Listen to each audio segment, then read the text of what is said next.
The great generational shift is underway in America.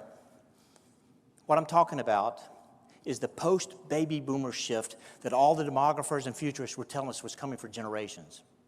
And while we're talking about the size of the workforce, what's really important is we're at a place in history where there's going to be an epic change in the norms and the values within the workplace. You see, you've got this huge generation of baby boomers that are beginning to exit the workplace, and they're being backfilled by millennials who are younger. They see the world very differently. And this is going to change the way businesses relate between the employer and the employee. It's going to change that dynamic. It's going to affect every single strata of industry, every employee, no matter what their age, and it's really going to affect the management at all levels. When you're thinking about the shift, we've got this group of baby boomers, the leading edge baby boomers, the early ones, that are slowly working their way toward retirement. And if you think about this, we've been hearing, everybody in the room has been hearing for years now, that there are 10,000 baby boomers a day that turn 65. The key is that they put off retirement through the economic unpleasantness that we experienced, and now we have about 12,000 baby boomers a day going into retirement. The shift is happening quickly now. It's gaining velocity every single day.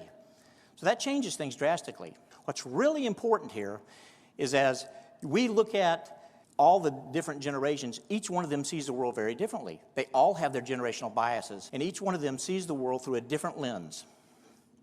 These generations, the products they buy, the way the service is delivered, the politics that they observe and practice, the religion that they practice themselves, and also their careers, all are defined by the generation they came from.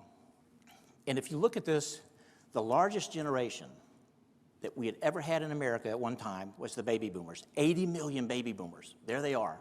And as they start to retire, there's a smaller generation of Gen Xers in the middle that are taking over the leadership positions. And then you have this massive amount of millennials, 85 million, now the largest generation in all of America. They come in with a whole different look and a whole different feel. If you look at the chart here, you'll see at the end of December of 2016, 40% of all the workers in America are baby boomers. 32% are the Gen Xers, and 23% are millennials. But let's project out to the year 2020. And so let's say it's June 2020, and we're standing here looking at this. What do you have? You've got 50% of the workforce is now millennials. And let me even give you something even scarier. Because what we begin to see is by the year 2025, 75% of the workforce is millennials. You think that's not going to change the workplace? We also have other things going. iGens, the youngest of all the generations, will be graduating from college in 2020. They'll be knocking on the door looking for a job. The shift is to a younger generation. And as the baby boomers leave, the brain drain is happening. Institutional wisdom is walking out the door. And we also have those upside-down hierarchies where a younger worker is assigned to manage older workers, and it creates conflict and resentment in the workplace. Things change. Now, what's really important here is all these different generations, the ones that are taking over the management team are the Gen Xers. And they were called the slacker generation, but they're there, they've served their time, and they're easing their way. They've got middle management covered. They're easing their way into the C-suite, and now they're running the show. The millennials have been in the job, but who's been running the companies are the baby boomers and those Gen Xers. They haven't given a seat to the millennials yet.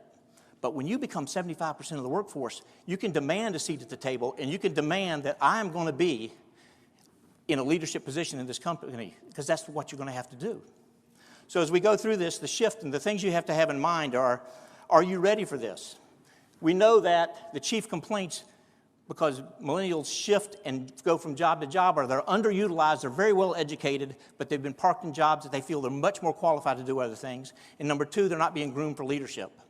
So what do you need to do to prepare for the shift? Here's what I would tell you about your company, what you should be doing.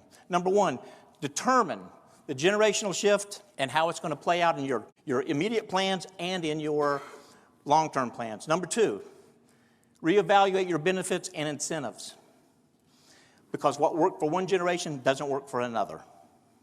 Things that the benefits that work for a baby boomer won't mean anything for a millennial. Number three, get your management team ready for the shift and get them in line with it so they can execute it. Work to understand all generations and the value they bring. When those IGNs start knocking on the door, they have great value as well. Bring everyone to the table. And last but not least, prepare to protect and harvest the intellectual wisdom that your baby boomers have. When somebody has spent 25 to 30 years in a company and they walk out the door, you don't want to be reinventing the wheel while everybody else is rolling down the highway. Thank you very much.